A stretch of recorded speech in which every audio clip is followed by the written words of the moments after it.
I'm going to talk a little bit about the use of contour drawing or a very linear approach to drawing something.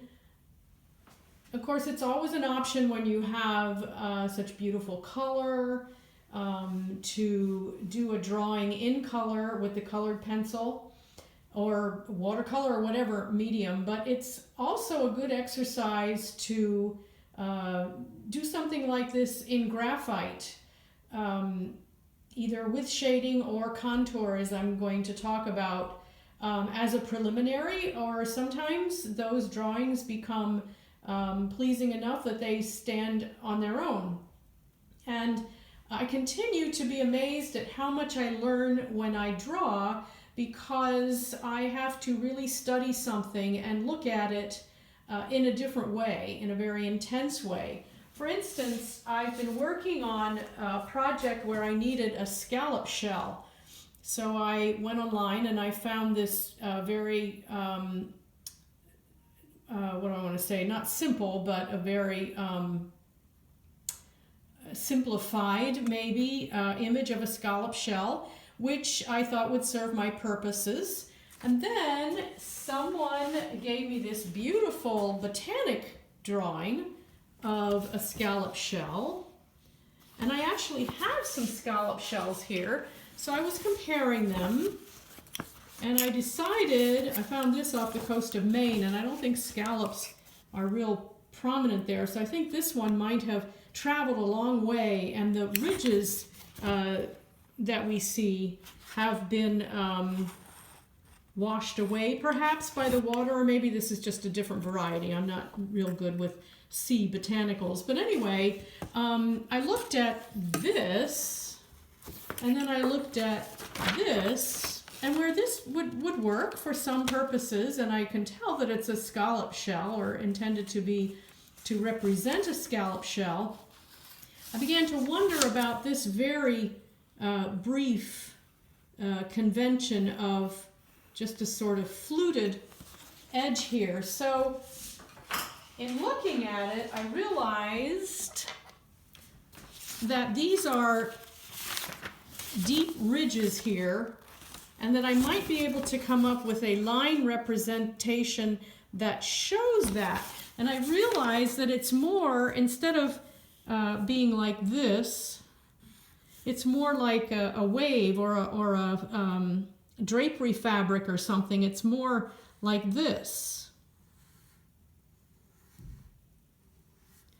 with these ridges falling down into here.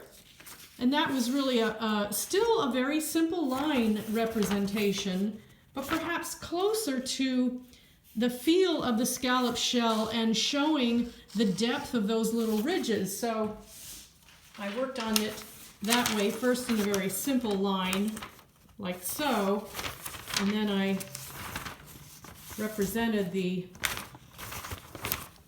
vertical lines there. And I also realized, even on this shell, this bows up, you can tell from the underside. This belly's bows is convex, and so I wanted to show that in a very brief linear way. So I darkened the lines here, which sort of gives a feel for that. So even in a very simple line drawing, after observation, sometimes just a tweak of the line is not over detailed or anything like that. It just represents those beautiful shapes in a different way.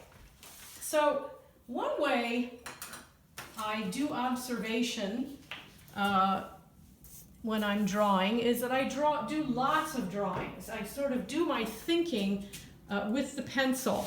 And to do that, I use very inexpensive paper. I don't go straight to my drawing paper. This is just Xerox paper, which is inexpensive and not acid-free. So I just have to hope I don't do a masterpiece on one of these, which, you know, it happens. But anyway, my process would be to not go slowly at this point and not erase what I don't like, but to simply get a feel for the rhythm and the shapes. And of course, I would first go to the angles, looking at the angles of that vase and how it bows out, and searching out where the back of that vase is.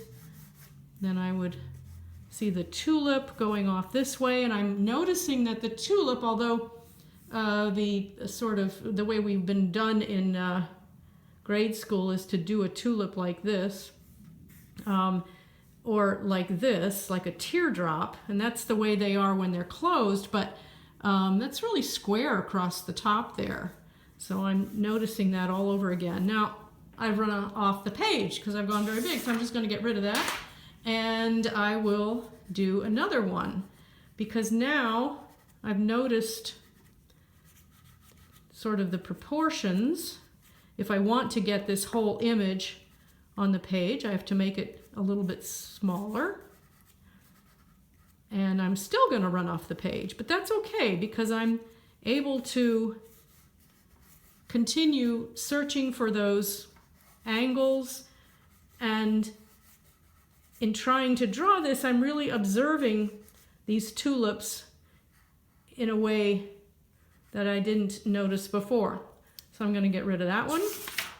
I heard a speech by Andrew Wyeth's granddaughter, who said that Andrew, her grandfather, would do many sketches, and he would just throw them on the floor, and then he'd walk all over them.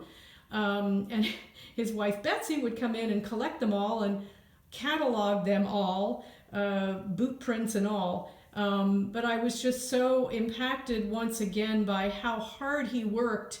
His paintings look so finished and so beautiful with such care, but in fact he went through many drawing processes to get there. So now I'm going to move to a more linear approach, and I'm not going to worry about not getting those angles or shapes exactly correct. And I'm not going to erase if I don't like what I see.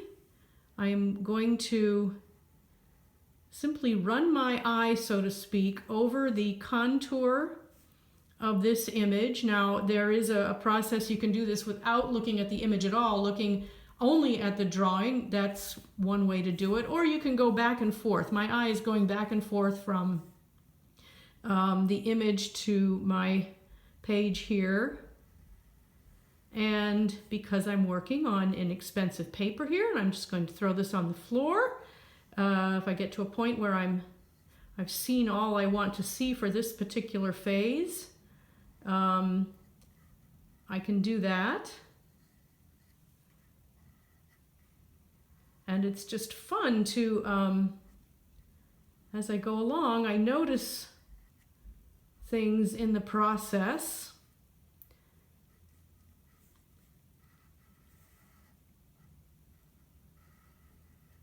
So I will continue with this. I'm going to get rid of that one. And I will just keep going until I'm ready to go to some drawing paper that is a little more stable.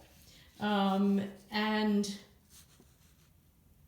continue with the line drawing process. And I'll probably do a bunch of these.